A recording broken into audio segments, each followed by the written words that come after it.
Good morning, everyone. I'm Cindy Merzon, Director of the Cal Coastal Small Business Development Center, also known as the SBDC. Thank you for joining us today. We are pleased to partner with the Monterey County Business Council to offer these time-sensitive topics to you via the webinar every Friday. The Monterey County Business Council is a membership-based organization that works together with private businesses, the public sector, and nonprofit organizations, and you can find a membership application on their website at mcbc.biz. The SBDC is a business service organization that provides no-cost one-on-one business consulting, workshops, and webinars to businesses in Monterey and San Benito counties who register for our services at calcoastalsbdc.com. We are in our 8th week of meeting our commitment to regularly communicate with you about important COVID-19 topics tied to businesses. When you registered for today's session, you gave us your email address. We will have more of these free webinars over the next few weeks, and we'll let you know of the upcoming discussions on small business opportunities, such as the one we're having today.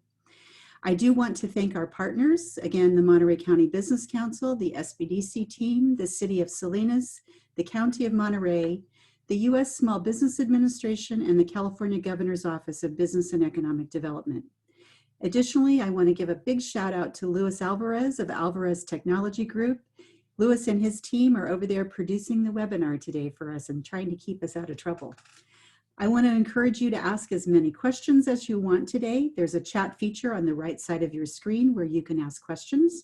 We are also recording this webinar and we'll send you a link with the recording so that you can review today's class later if you missed something. We will also send out the contact information for our speakers. Here's the agenda. The topic today is risk management for small business during COVID-19. The focus will be on business interruption insurance, COVID-19 related and future needs, and limiting COVID-19 related liabilities when opening your business. Our esteemed speakers are Anthony Castillon-Mendoza and Mike Masuda, both attorneys with Noland, Hamerly, Etienne Hoss. Welcome, Tony and Mike. Take it away, Tony. Hi, everyone. My name is Anthony Castillon-Mendoza. I'm an associate attorney at Noland Hamerly, and I'm joined with the head of the litigation unit, Mike Masuda. And today what we're going to be talking about is two separate issues. The first being business interruption insurance. What is it? What does it cover? As well as potential liability that small businesses face as these stay-at-home orders start to loosen up and the economy starts to return to normal, and things to look out for. And so we have a PowerPoint, and let me share that. There we go. Okay. All right, and just as a preface before we begin, what we talk about is not legal advice. It's solely for educational purposes. And if you have any specific questions that may pertain to your own business, you should seek the advice of legal counsel. And so I'll be handling the business interruption insurance side of this presentation. And the main questions that I want to answer are, first off, what is business interruption insurance? What does it cover? What doesn't it cover? And how does COVID-19 impact this business interruption insurance? And so the main thrust of what business interruption insurance is, it insures your loss of business income during a shutdown. Most businesses have insurance that covers their property, damage to it, individual items that might be contained in their business, but a lot of people don't know that you can actually insure any loss of business income during a slowdown or temporary closure. Just a couple of notes, it's not a standalone insurance, meaning that you can't buy it independent of a bundle or a package. It's an option that you have to sign up for. And so many people may or may not have it and not even know it. So you should review your policies if you have business insurance, because it may be in there. And I know I'm going to repeat this several times throughout my half of the presentation, but the text of the policy is crucial in this instance, especially when we're talking about COVID-19 as well as stay-at-home orders, because the text of your policy will control. So I encourage you to review your policy. You may be covered or you may not, depending on what it says. And the goal of this presentation is just to discuss the general ideas. So next, this is just a sample form of what a business income coverage form may look like. And what I want to talk about first, what is business income? Most people think it's just simply the income that you make on a month-to-month basis, but for most business interruption insurance policies, they give you an option to cover three potential areas. First, your net income, which is net profit or loss before income tax that you would have obtained during your closure. Second, it could also include payroll expenses, meaning that the insurance company will cover any payroll expenses that you had to pay during that closure or temporary slowdown. And it can also include rent.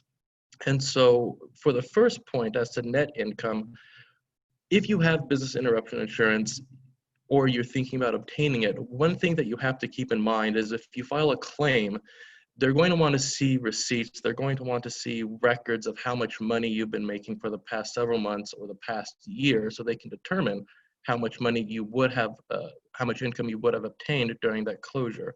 Say if you're closed for April, May, and June, and you have receipts or proof to show for income for January, February, March, some insurance companies will want to see income or receipts of income from the prior year for those 3 months to sort of see, well, sure, you made income in January, February, March, but how much income would you have made during these months? So let's look at past years to make that determination.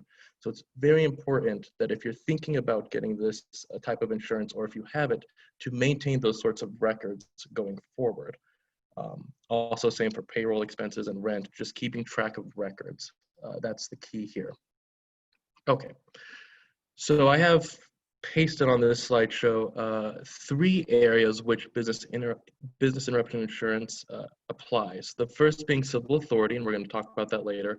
The second being that you had to close your shop for some event that occurred. That's what we're going to focus on primarily in this presentation. The third being that if you had to close your business because there's some construction or you're adding on to the business, or there's some construction going on outside where you had to close temporarily, that's where the third avenue comes into play. But for this presentation, we're going to be talking primarily about the civil authority coverage as well as covered cause of loss term at the bottom. And so generally most policies have this type of language. We will pay for the actual loss of business income you sustained due to the necessary suspension of your operations during the period of restoration. This is a lot of text. Don't worry, I'm going to break it down. The suspension must be caused by direct physical loss of or damage to property at the premises which are described in the declarations.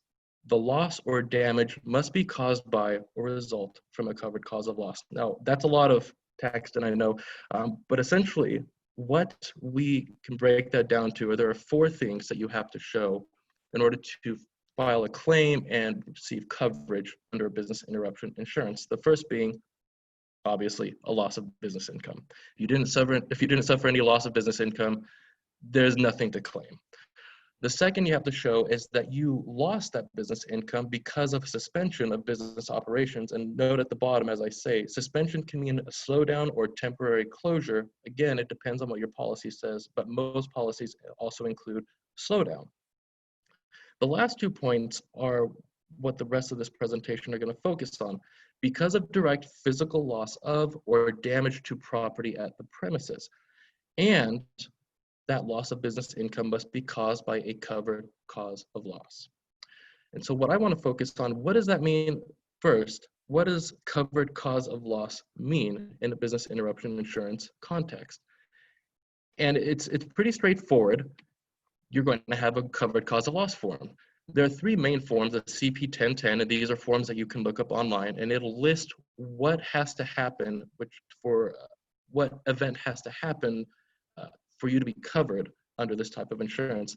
And the basic coverage includes fire, lightning, explosion, smoke, windstorm, hail, riot, civil commotion, aircraft, vehicles, vandalism, sprinkler leakage, sinkhole collapse, volcanic action. If any of those events happen, and you have to close your business because of it, then the business interruption insurance would kick in and cover your loss of business income. But in the COVID-19, from the COVID-19 perspective, there is no virus coverage under this. So if you have the basic business interruption insurance policy, you probably would not be covered in this context because the damage or loss of business income was not caused by, in this case, a pandemic or a virus, and that's not covered in this basic cause of loss form. Okay, well, there's a more advanced coverage. It's called broad covered cause of loss. It's a CP 1020. And in this form, it adds falling objects, weight of snow, ice, or sleet, water damage, and some various other collapse from various other causes. But still, there is no virus coverage. And like I said at the beginning, the text of your policy will control. So it's crucial that if you have business interruption insurance, to read it to see if you are covered. And if you don't, and you're concerned about future pandemics or future orders that may come down, to really sit down with either an attorney or an insurance broker to go over your risks and figure out which coverage is best suited for your business. Now, there is one final covered cause of loss policy, and it's called an all-risk policy. And like its name suggests, it covers all losses, except those which are specifically excluded. And so in the COVID-19, from the COVID-19 perspective, if you are concerned about future closures or future, perhaps, pandemics, your best bet would be an all-risk policy because you may be covered. But before we can even talk about that, we have to talk about, well, what is excluded? Now, each policy will have a specific list of exclusions, meaning the insurance company will not cover any business income loss if it were caused by an event on that exclusions list. And there are really only 3 events that you have to look out for in terms of virus coverage. The first is fungus, wet rot, dry rot bacteria. If you have renter's insurance or homeowner's insurance, you may be familiar with this text. If that is listed in the specific exclusion, the fungus, wet rot, dry rot, or bacteria, you're safe because a virus is not specifically included in that list of exclusions. A virus is not a bacteria, it's not dry rot, it's not wet rot, it's not fungus. So you're good there. But in the last 2 are what you have to look out for. If the specific exclusion states exclusion for loss due to virus or bacteria, or if there's a pandemic or epidemic exclusion, then even if you have an all-risk policy, because those exclusions are there, the insurance company would not cover you. And so again, the text of your policy is crucial. It's very important. You must review it to see if coverage is available in this area. And just an interesting note, the pandemic and epidemic exclusion, a lot of insurance companies started to include that in their exclusions list after the SARS outbreak in the early 2000s. So again, review your policy and see if you are covered. Now, the next question that we have to ask, well, if we go back, let's go back. So we discussed covered cause of loss, but what about direct physical loss of or damage to property of the premise? That's the third point. Basically, what insurance companies are requiring is that if there is some event that is caused by a covered cause of loss, that it must cause some direct physical loss or damage to your business property. Well, that poses sort of an interesting issue because viruses they're not like fires, they're not like floods, they don't cause physical damage. In other states, courts tend to interpret direct physical loss very loosely. I think in New Jersey, there's a case out of New Jersey which says like the odor of methamphetamine in a home constitutes a direct physical loss. But in California, courts tend to define this term very narrowly. In fact, most cases require a tangible physical change or loss. An example that I put there is that computer data is not a direct physical loss. And so at first glance, it looks, oh gosh, viruses, that's not covered because they don't directly cause damage to your property. But then came along the Hughes versus Potomac case. It was decided in 1989. And the facts of that case are interesting because they opened the door to this sort of secondary argument for coverage during this pandemic. And the facts are that it was a homeowner's insurance policy, and the homeowner's insurance policy covers direct physical loss, all direct physical loss of damage to the home. Well, this home was perched on top of a hill. There was a huge rainstorm. It washed out part of the hillside in a rock slide. And essentially, the house was on top of a 30-foot cliff. Half of the house was dangling over a 30-foot cliff. And so the homeowners filed a claim with their insurance company, and the insurance company denied coverage, saying, yeah, the property was damaged, but your house wasn't. There was no direct physical loss to the house. And the appellate court ruled in favor of the homeowners, saying essentially that the home was rendered useless, that there was no reasonable person who would feel safe using that home. And so even though there was no direct physical loss, there was still a loss of the ability to safely use the home.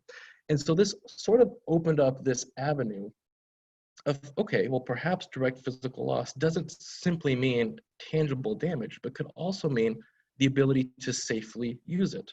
So many cases which have been filed recently address that argument.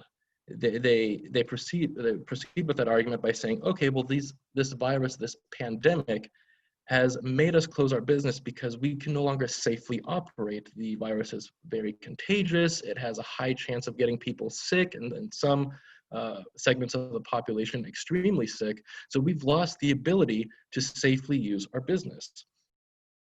And we're waiting to see how that argument fares in the courts. There is no direct answer yet, but what we do know is that the California Supreme Court has ruled when courts are interpreting insurance policies that they should interpret the policies broadly to afford the greatest possible protection to the policyholder, and that exclusions to those policies must be construed narrowly in favor of coverage.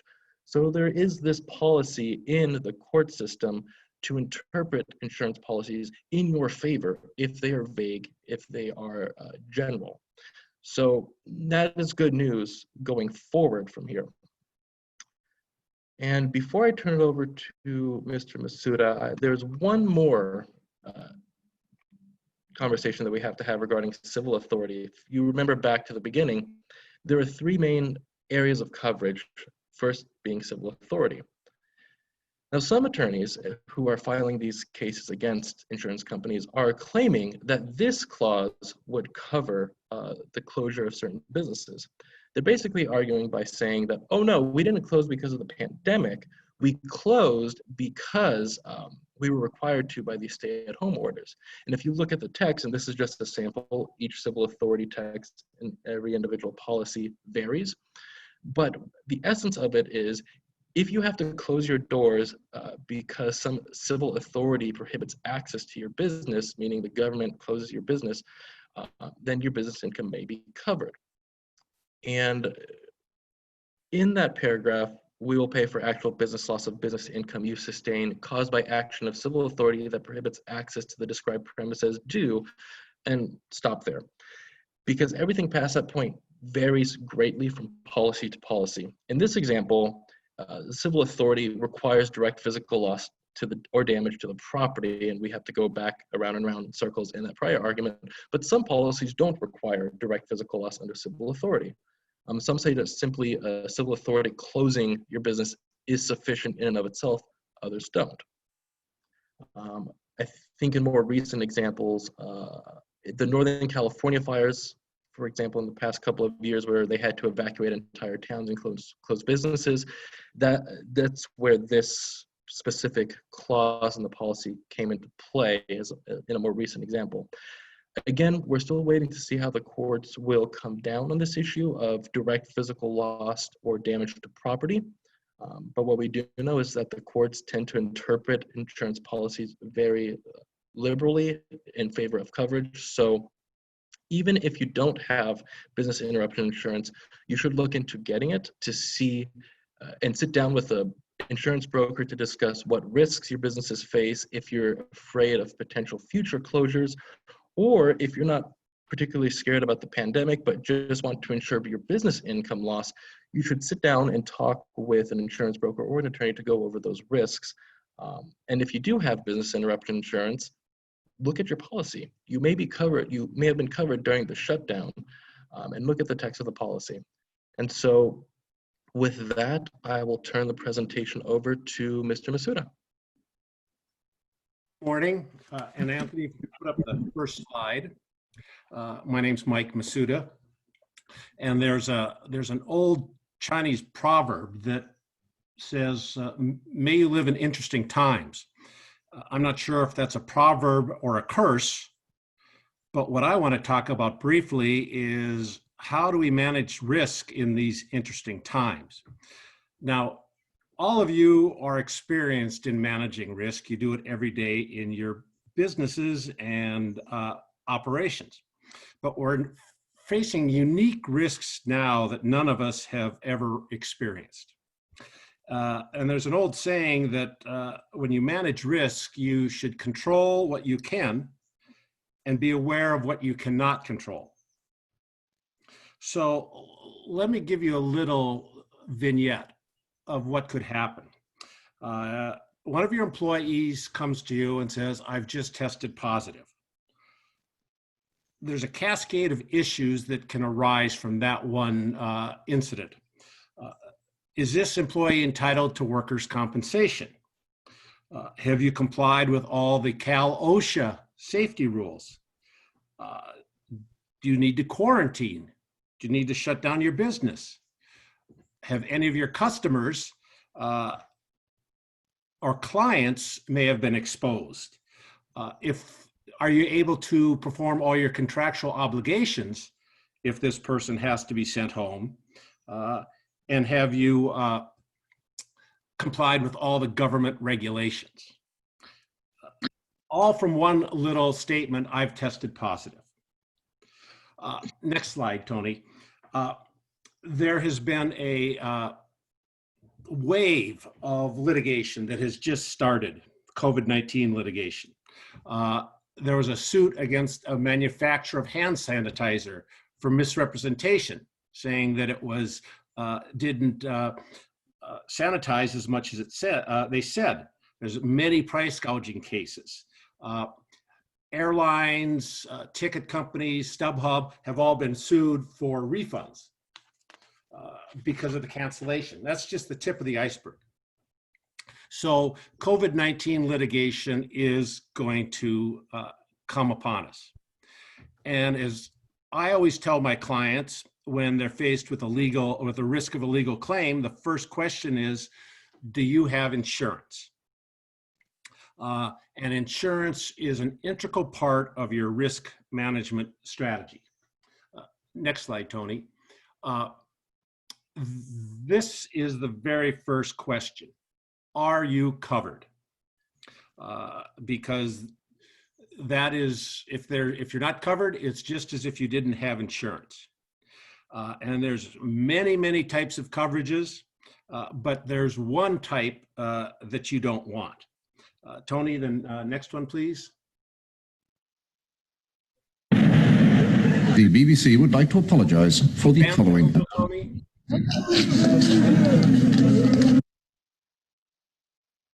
I'm sorry? Oh, let's just skip this one. That's all right. Okay. Sorry about that. The key is if you have coverage. And there's many different types of policies. There's liability policies, employee practice liability policies, property policies, business interruption, workers' compensation. And it's very important that you're aware of all your policies and coverages and look at them carefully, because as you just saw with Tony, there's a lot of fine print. They're very complex and dense. You may have coverage when you don't think you do. Insurance ease is almost a foreign language. So it's important that you contact your broker or your attorney if you have any questions. And it's important to do this because there are traps that carriers use to avoid coverage. You have to, in certain circumstances, give timely notice to the carrier. you need to have documentation of your claim. So it's important that you have that documentation. And as Tony pointed out, there's exclusions. There's pathogen and virus exclusions that, as he said, were included after the SARS epidemic.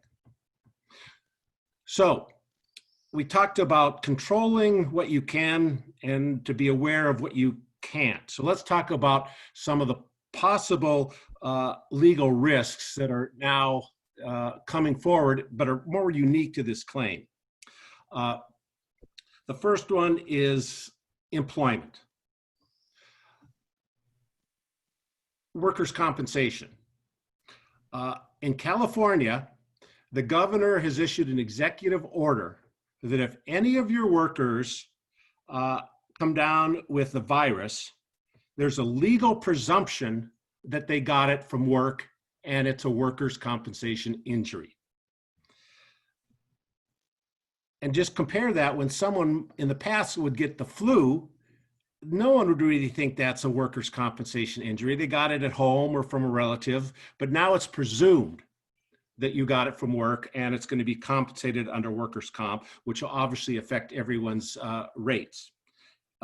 It's a rebuttable presumption, so the employer can say no, but boy, it raises all kinds of issues of how you prove that. So we're going to see a rise in workers' compensation claims. There's no doubt about that. There has been a rise in claims of disability under the Americans with Disabilities Act and the California state equivalent. For example, what if one of your employees said, I need to work from home? Do you have to do that? Is it a reasonable accommodation? One of your employees says, I want to have plexiglass screens or on my desk. Do you have to do that? Is that a reasonable accommodation? Because is either having the virus or have fear of the virus considered a disability to which you have to have accommodation? It can get worse. There was a recent case where a Walmart employee died of the virus, and now his heirs are suing Walmart because they said he told his manager and his manager didn't take proper precautions. So there's now a wrongful death case. There's cases of discrimination where employers, I shouldn't say you, but employers are laying off or terminating employees who are in the higher risk. And that usually is the same thing as age. And all of a sudden they're saying, you're doing this because of my age, and that's unlawful. There's privacy issues that you have to be aware of. Can you require your employees to take the test? Once we have those tests, generally you can, but it raises some privacy issues. What if one of your employees tells you, I tested positive? Can you reveal that person's name? These are all privacy issues which we now have to deal with. There has been a large amount of whistleblower claims. Someone complains about the virus and they're terminated, and they say it was for whistleblowing. And their wage and hour claims. You have employees working from home and they said, oh, I worked 14 hours that day, I want overtime. That's a wage and hour claim. You all know about premises liability. Next slide, Tony. When someone gets hurt on your property, and it's usually like a slip and fall. Well, customers can now sue you saying that they went to your place of business, got the disease, and it's your fault because you didn't take the proper preventive steps. And the best way to try to avoid that is to follow the CDC guidelines. And you could say, yes, we did. For businesses, one of the real big issues is contractual obligations. Next slide, Tony. And you've heard of this term probably a lot, force majeure. It's a French term for, it means superior, a superior force event. Now, I've been practicing law for over 30 years, and I think I've dealt with a force majeure clause maybe once or twice. It's kind of an arcane term. It's in many contracts, but is now coming to the forefront of litigation. And what it really means legally is has an event occurred which is outside the reasonable control of a party, which prevents that party from performing their contractual obligation. I couldn't deliver this product to you because of the virus, and now I'm excused from breaching the contract. Normally, you would have breached the contract if you can't provide what you promised to do, but the force majeure gives you a way out of that. So these clauses are going to really be the focus of litigation in the future. And so you want to know whether you can invoke it, and you want to know whether the other side, if they haven't performed under their contract with you, can properly invoke it. And the first thing you need to do is see if you even have a force majeure contract clause in any of your contracts, because if you don't waste your time. And if you do, you probably have to have your attorney look at it, because it's going to be in legalese, rather arcane terminology. But if you have all that, just ask yourself these questions. Was the event, the coronavirus, beyond my reasonable control? I think the answer to that is yes. Could you have performed your contractual obligations? Has the virus affected your ability to perform your contractual obligations? Depends, obviously. That's the second question. The third one, and this may be the most important, have you taken all reasonable steps to avoid or mitigate these problems? You can't just say, oh, well, the virus shut me down, I'm not going to do anything about it, and I'm excused from all my contracts. You can't do that. One thing that you should look at right away is if you have a force majeure contract clause, is it oftentimes contains a specific list of events that trigger the clause. And it would be great if you're trying to enforce this clause if it says pandemics, epidemics, pandemics, or diseases will trigger the force majeure clause. If it doesn't, that's something for attorneys to fight about. So if you think this may be something you want to invoke or the other side is invoking, you need to look at your contracts very carefully and read the language and think about whether or not you want to have such clauses in contracts you enter in the future. Either you include them or the other party includes them, and you have to decide whether or not you'd like to have that in your contract. And the final point on this is there are often notice requirements to trigger enforcement of this clause. And so you have to see if you've noticed them in time, and then there's going to be documentation requirements to prove that you actually couldn't perform under the contract. So this could be a very big issue in contractual relationships as we go forward.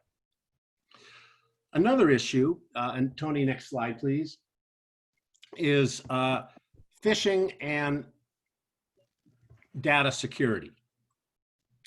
So this has become a big issue, particularly because our computer systems, our data, our information, our technology is now more susceptible because people are working from home from their personal computers. There's been a huge rise in phishing expeditions. So the CDC has found that many of these phishing expeditions use their name or the WHO. They send you an email with a seemingly legitimate name. So there's some tips on spotting phishing emails. The first is that it may play on your fears or be very urgent. Second, it will ask for personal or financial information under the guise of some other request. They often use odd greetings that we don't use so much before, sir or madam, dear sir or madam, because oftentimes these phishing expeditions come from out of the United States. The fourth one is that they oftentimes have sketchy email addresses, something like COVID or California COVID-19 defense response group. Well, it sounds official, but it sounds also a little bit made up. And the last one, there's often spelling and grammatical errors. So those are just kinds of things to look at and tell your employees to be aware of, particularly if they're working from home. Now, working from home also creates risks of data breaches, and you could be responsible for that. You need to make sure that if your employees are working from home and having access to your confidential information or your customer or client's confidential information, that you have adequate security.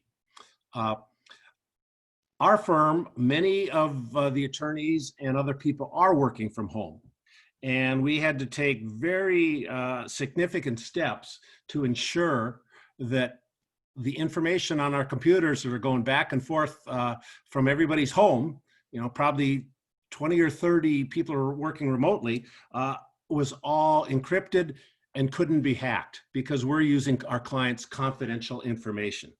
And if there is a data breach because one of your employees was working from home, it doesn't matter. You're going to be responsible for that.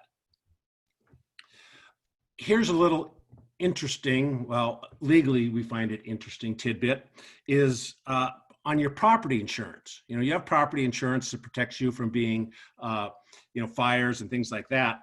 Well, there's exclusions in these policies if your building is vacant. Well, what if it's been vacant for 6 weeks because of the COVID virus? There may be exclusion from coverage. So that's just something you need to be aware of. Another thing with property damage is there's claims coming up where property owners are saying, my building has been damaged by the virus. Now, normally you have property damage insurance for fires, flooding, things like that. Well, now people are saying my building is unusable because of the virus. I have to close it down because of the shelter-in-place orders. I can't afford to disinfect it. So those are new claims that are coming. And then the last item of risk is compliance with government regulations. We haven't seen a lot of litigation or claims out of that, but they could be coming. Maybe they'll be reduced as government regulations ease up, but it's still something to be concerned about. Okay, so I've given you kind of the parade of possible horrors. Let me give you a few resources. And there's tons of stuff on the internet, but the CDC has an interim guidance for business employers, which is pretty good. The SBA website has good information. State websites. Your insurance broker is very, very important. There's attorneys who are becoming pretty competent in these issues, and talk to your competitors, other people in your business, and trade groups. There is a lot of information out there. Last slide, Tony. And let me end with kind of a Hallmark card ending, is that we all need to be resilient, and we all need to treat everybody well, and we will all get through this. So thank you.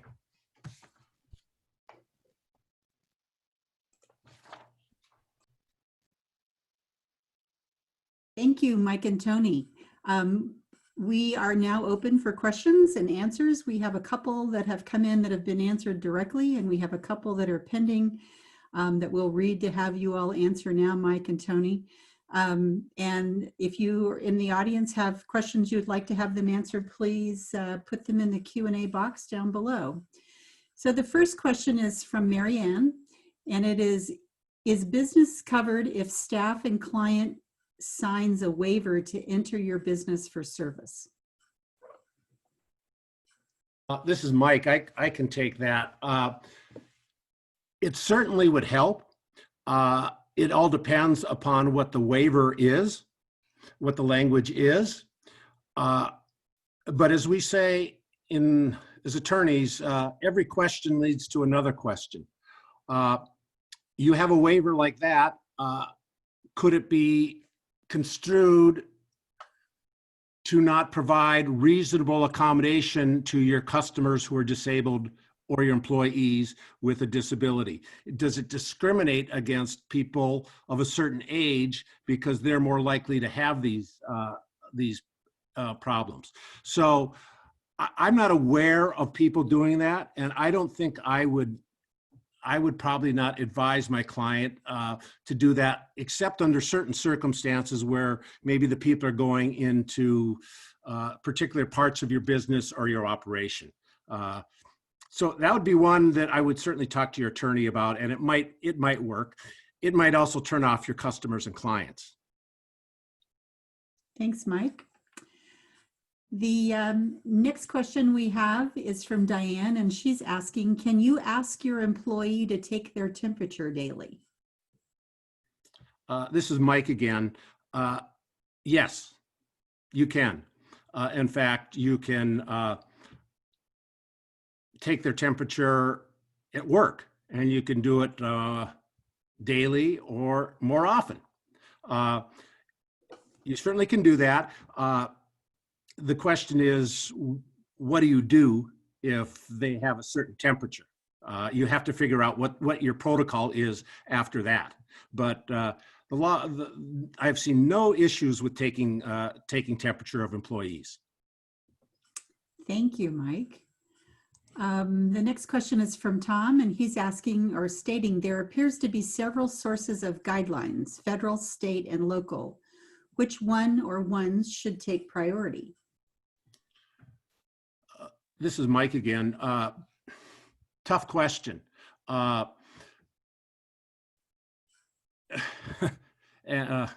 all depends. It all depends which governmental body really has jurisdiction over your issue. If you wanted to be on the safe side, you would comply with one that is most strict, but that's a pretty tough call. I think you may want to call one of those governmental regulators and try to find out, say, which one should I comply with? That may be on their websites. And if it's a real issue, you probably should talk to your attorney or your trade group. They may be able to tell you, but there are all kinds of overlapping and sometimes contradictory regulations. It's a problem. It's a good question. Thank you, Mike. Next question. I have had to temporarily cancel my liability and vehicle insurance policies until I reopen in August. Will my insurance carriers drop me or raise my rates because of this? This is Mike again. I don't know. They won't drop you because you'll have to apply, and they'll just decide.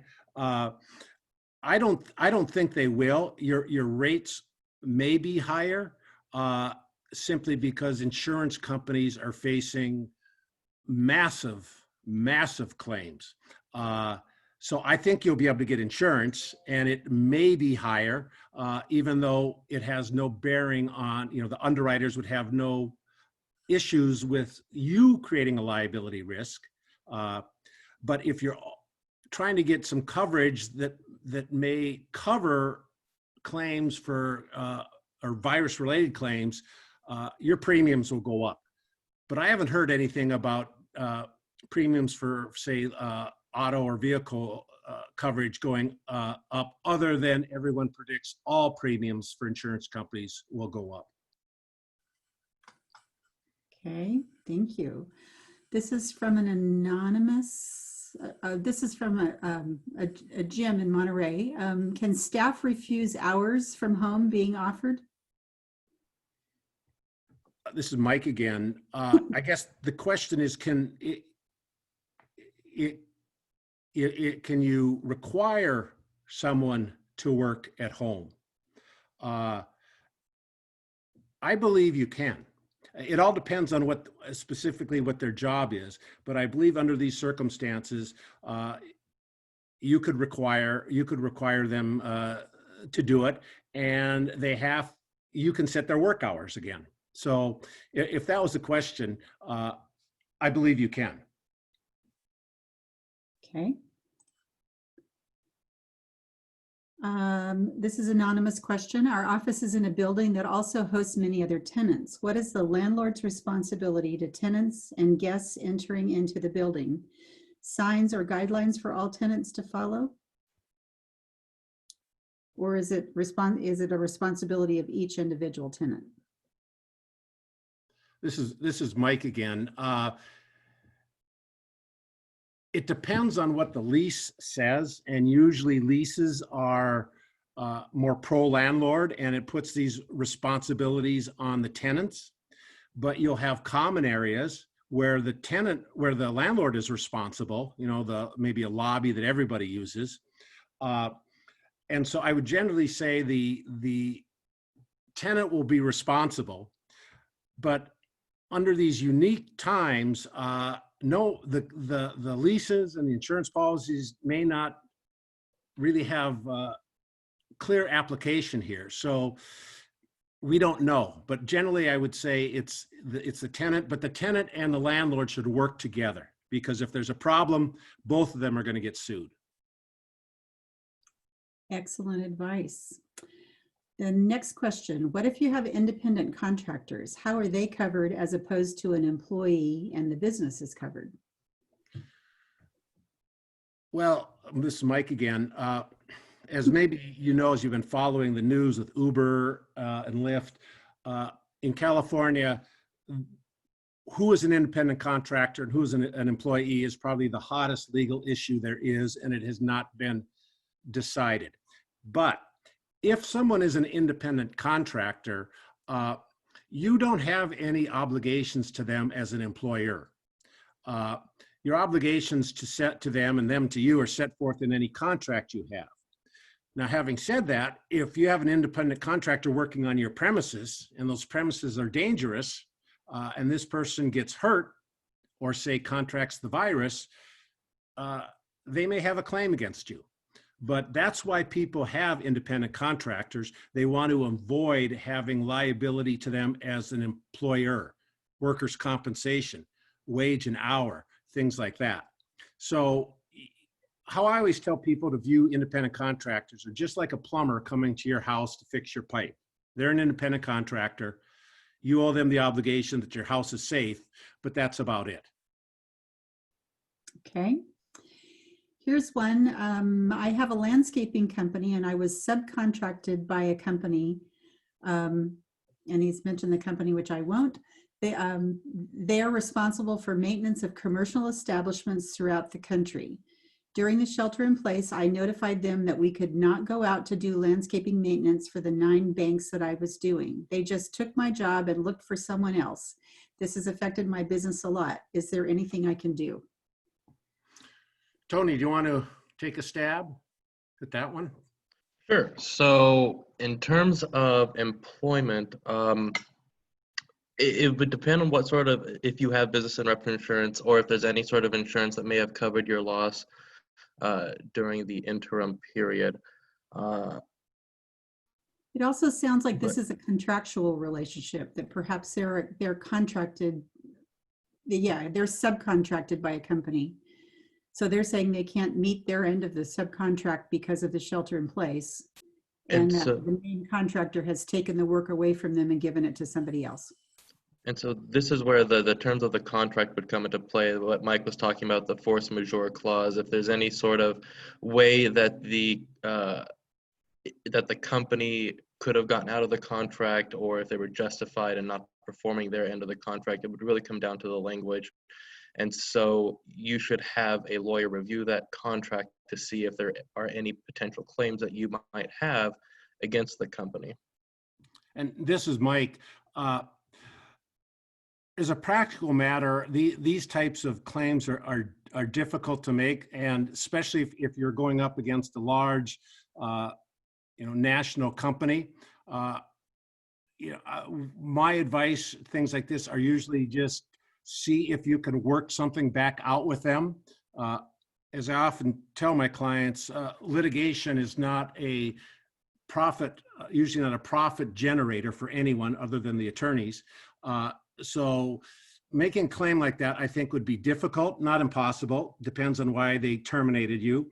But I would first exhaust all efforts to try to work out some deal with the company where they bring you back. And I'm sorry for your situation. We see it all the time. It's unfortunate. Next question. Employees are supposed to launder their masks. Do we have to monitor that they do that? This is Mike.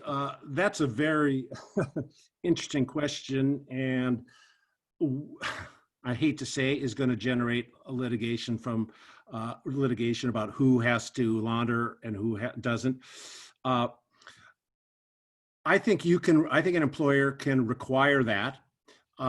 It's not a big deal. Frankly, I would advise the employer to provide masks if that's an issue, as long as it's not too expensive. That way you don't have to worry about employees laundering them, and how are you going to figure out if they in fact have laundered them?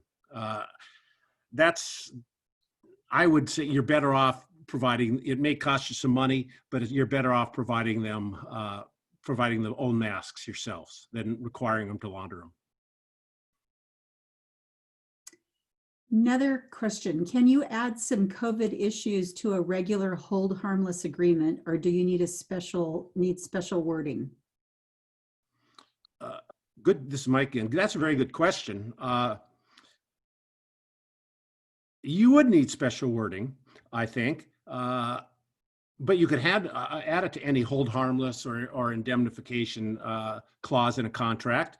I would specifically put in some language, that you're being held harmless for any, damages, claims, et cetera, caused or attributable to any pandemic, any disease.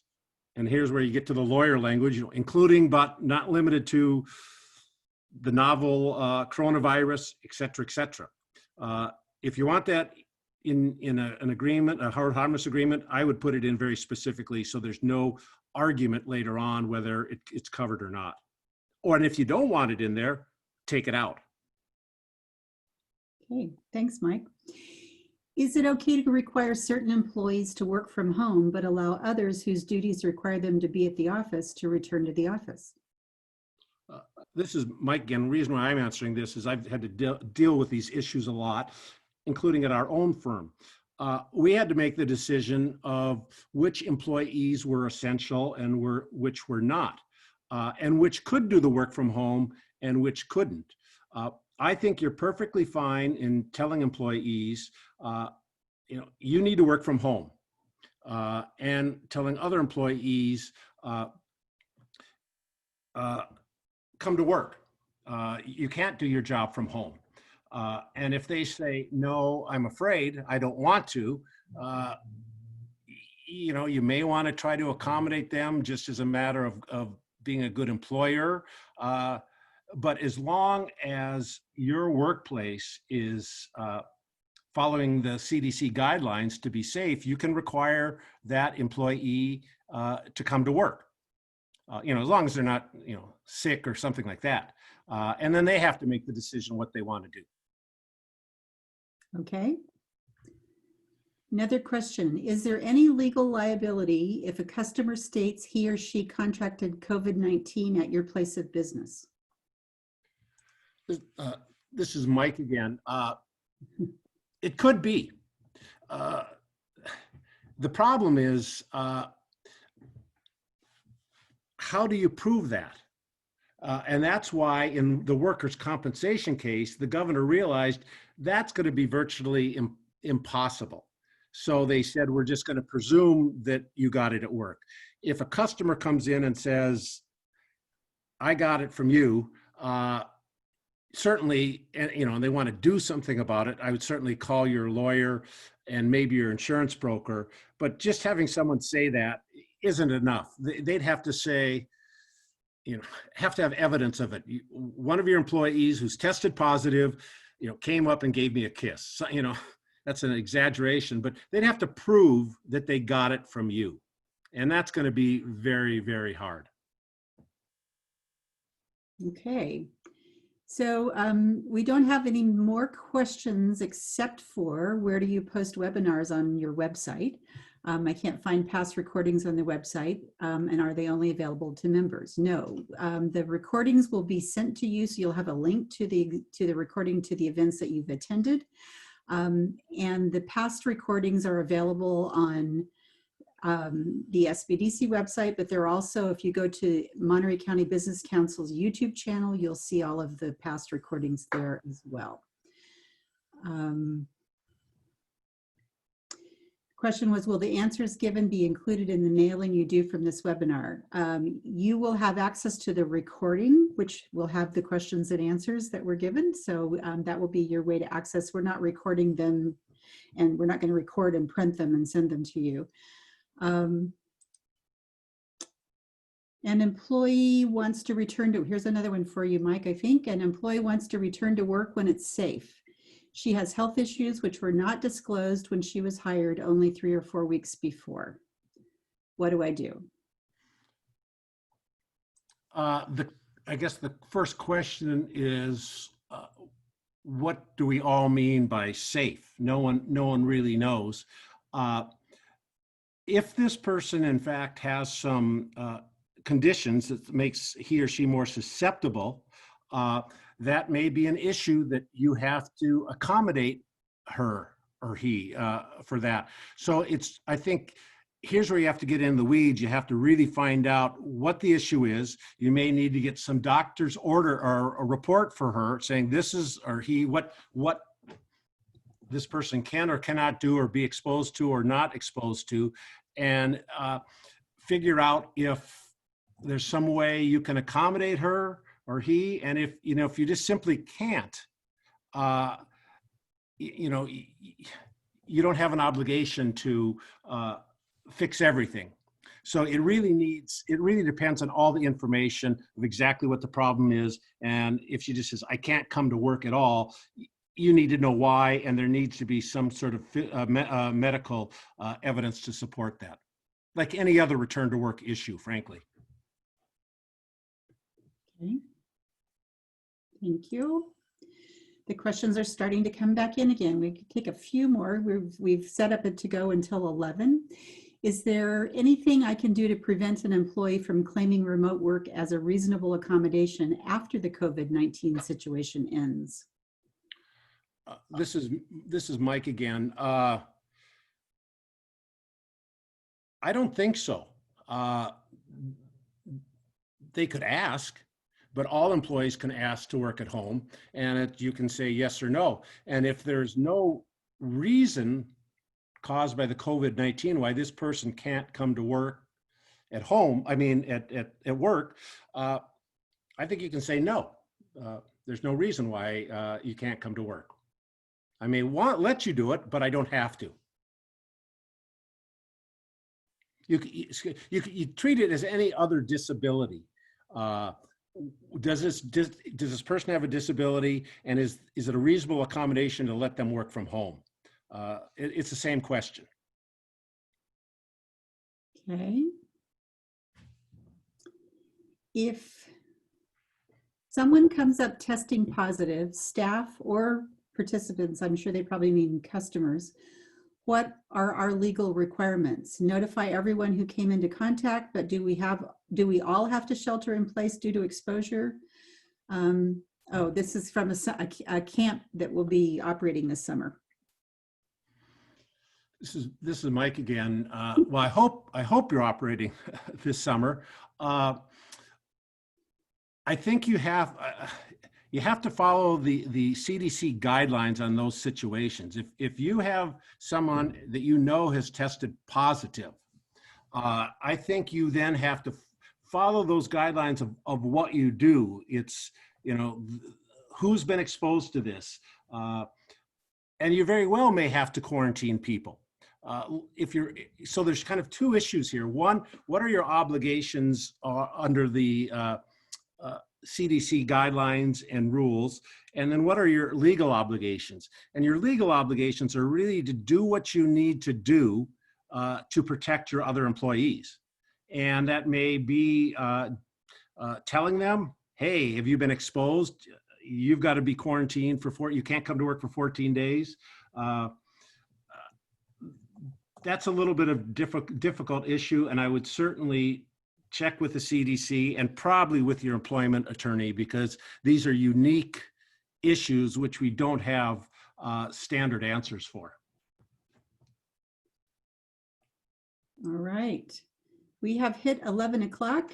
In fact, we've run a little bit past it, and we are out of question time to answer. So thank you so much for participating. I want to thank our partners, the Monterey County Business Council, the SBDC team, the City of Salinas, the County of Monterey, the U.S. Small Business Administration, and the California Governor's Office of Business and Economic Development.